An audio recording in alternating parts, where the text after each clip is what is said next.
Bonjour, je suis heureux de vous retrouver. Nous allons parler aujourd'hui d'un problème controversé, c'est l'existence de l'Atlantide.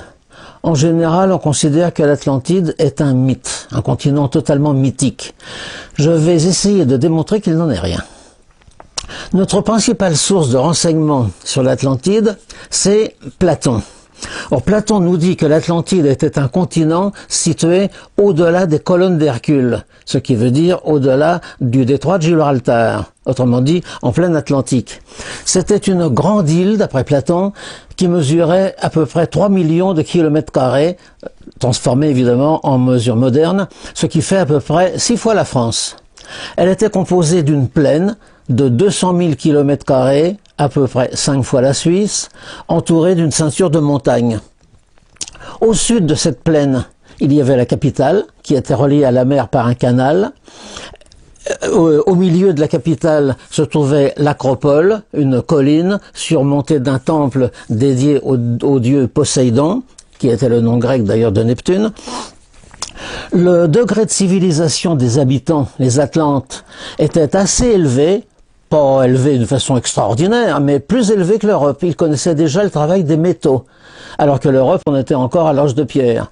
Ils avaient des mines, notamment d'or, de cuivre et d'orichalque, un métal inconnu. On suppose que c'était un alliage or-cuivre, mais sans certitude. Platon nous raconte qu'un jour, les dieux ont envoyé sur l'Atlantide un déluge et un raz-de-marée absolument extraordinaire qui a fait que l'île a été engloutie dans les flots en l'espace d'une nuit. Il s'agit probablement d'un effondrement de terrain. Les rescapés, parce qu'il y en a eu certainement, se sont enfuis en bateau vers l'Afrique, c'est-à-dire vers l'Est, peut-être aussi vers l'Europe, c'est difficile à savoir, et naturellement également vers l'Ouest, c'est-à-dire vers l'Amérique. Comment Platon connaissait-il cela? C'était à la suite de la découverte des manuscrits de Solon qui remontaient à peu près au VIe siècle avant l'ère chrétienne.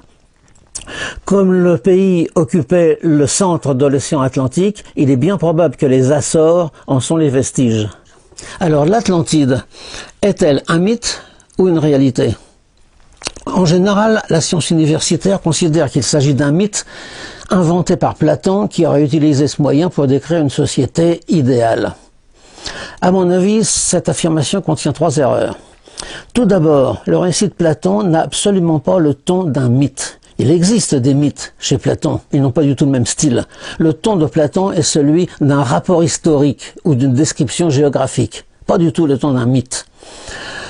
Deuxièmement, Platon ne décrit pas du tout une société idéale, il décrit une société qui a ses défauts et ses qualités. La terre est assez fertile, le commerce y est florissant, mais ce n'est pas du tout un idéal, ce n'est pas un paradis terrestre. Et surtout, d'autres auteurs que Platon ont parlé de l'Atlantide, notamment des auteurs qui sont antérieurs à Platon. Par exemple, Homère, qui est du IXe siècle, parle d'une île océane qu'habite Calypso, fille d'Atlas, ce qui veut dire fille des Atlantes. Hécatée de Milet au VIe siècle mentionne également les Atlantes. Hérodote, qui est antérieur à Platon, ne l'oublions pas, mentionne une montagne qui s'appelle l'Atlas. Elle est ronde, les habitants sont les Atlantes au-delà des colonnes d'Hercule. Thucydide, également, l'historien, raconte que la mer déferla sur l'île d'Atlantais. Il y en a aussi qui sont postérieurs à Platon, mais qui rapportent des traditions anciennes sans s'inspirer de Platon. Théopompe, par exemple, qui mentionne les Atlantes. Théophraste, qui cite le cataclysme qui engloutit l'Atlantide.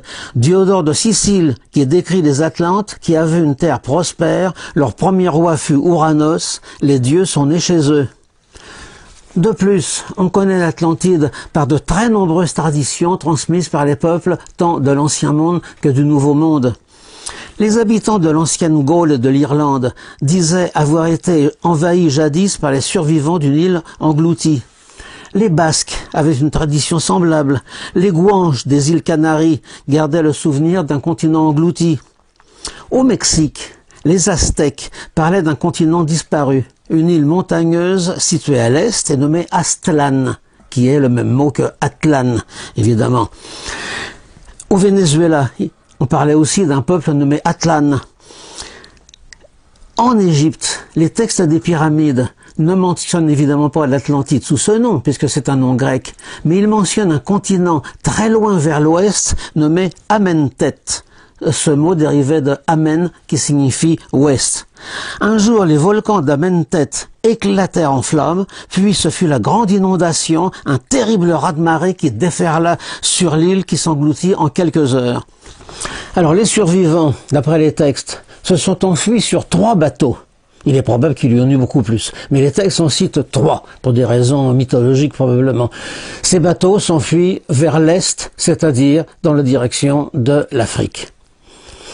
Alors le texte de Platon a beau être extrêmement précis, l'Atlantide était située au-delà des colonnes d'Hercule, c'est-à-dire en pleine Atlantique.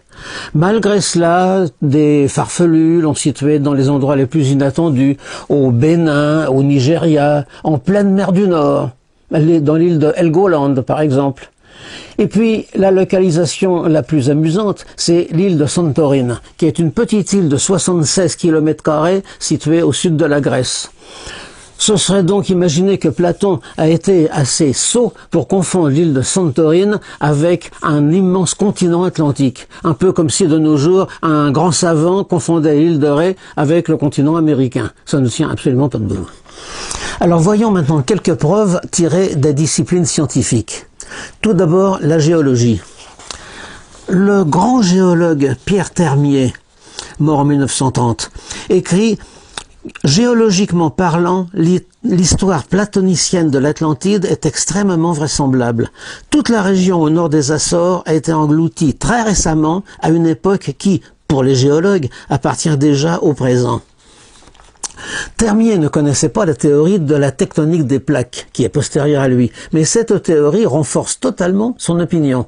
D'après cette théorie, les plaques, d'une part américaines, d'autre part européennes et africaines, s'éloignent à la vitesse très faible de 2,5 cm par an. Si on essaye de reconstituer ce qu'elles ont été il y a fort longtemps, on s'aperçoit que les continents s'emboîtent très bien, notamment le Brésil et l'Afrique. Mais au niveau du Maghreb et de l'Amérique centrale, il y a un trou. Or, c'est probablement la marque de l'emplacement de l'Atlantide qui s'est effondrée. Passons à la navigation. Une expédition scientifique a ramené un jour des échantillons de tachylite qui se trouvaient par 3000 mètres de fond. Or, la tachylite est une roche qui ne cristallise qu'à l'air libre. Comment se fait-il qu'elle se soit cristallisée à l'air libre et qu'on la retrouve maintenant à 3000 mètres de profondeur, si ce n'est pas une preuve de l'effondrement de l'Atlantide?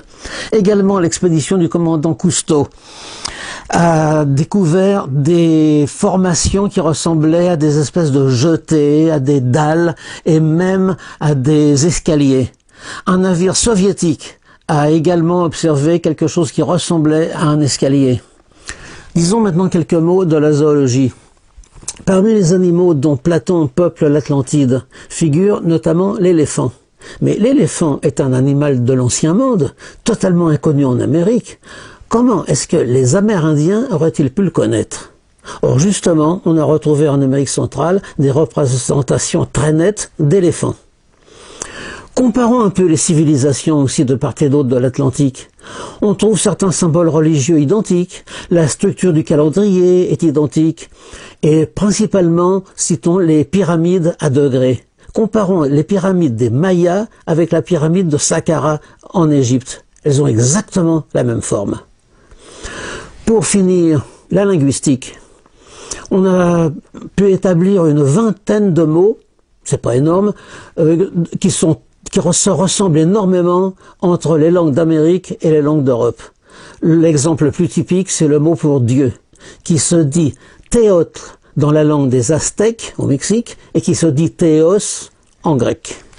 Essayons maintenant de savoir ce que sont devenus les rescapés de la catastrophe qui engloutit l'Atlantide. Il ne faut pas compter sur Platon pour cela. Platon n'en dit pas un mot. En revanche, les textes égyptiens, les textes des pyramides, nous décrivent très en détail le trajet qu'ont suivi ces rescapés. Un immense avantage, c'est que les noms géographiques cités par les textes égyptiens sont restés à peu près inchangés jusqu'à nos jours et se retrouvent sur une carte d'Afrique. Les bateaux ont abordé sur la côte du Maroc au cap Rher, qui de nos jours s'appelle le Cap Guire. C'est à peu près le même nom. Les survivants ont emprunté ensuite la vallée du Souss. De nos jours, c'est l'Oued Souss. Cette région a pris le nom de Baha.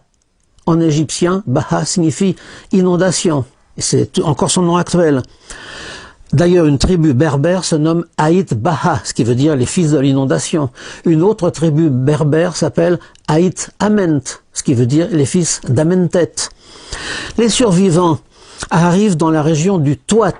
Les textes égyptiens l'appellent le Touat et de nos jours, elle s'appelle encore le Touat. Ils atteignent Gat, traversent le Fezzan en Libye. Ils passent par Djagaboub au nord-est de la Libye et aboutissent enfin au Nil. Et tous ces noms se retrouvent exactement sur des cartes géographiques modernes, ce qui est une preuve formelle de la véracité de leur dire. En conclusion, cette migration, à mon avis, ouvre des horizons insoupçonnés sur le passé de l'humanité. Malheureusement, les milieux universitaires ne montrent pas beaucoup d'empressement à en étudier les détails. À mon avis, voilà ce qui s'est passé. Après le cataclysme, le souvenir de ces événements bien réels s'est estompé et une mythologie s'est constituée. Le royaume des morts, au sens propre, c'est-à-dire Amentet, l'Atlantide engloutie, est devenu le royaume des morts au sens religieux, au sens figuré.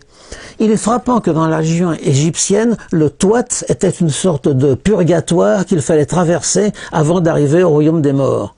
Or, la migration des survivants a traversé le Touat, région du sud-est de l'Algérie, avant d'arriver jusqu'au Nil en Égypte.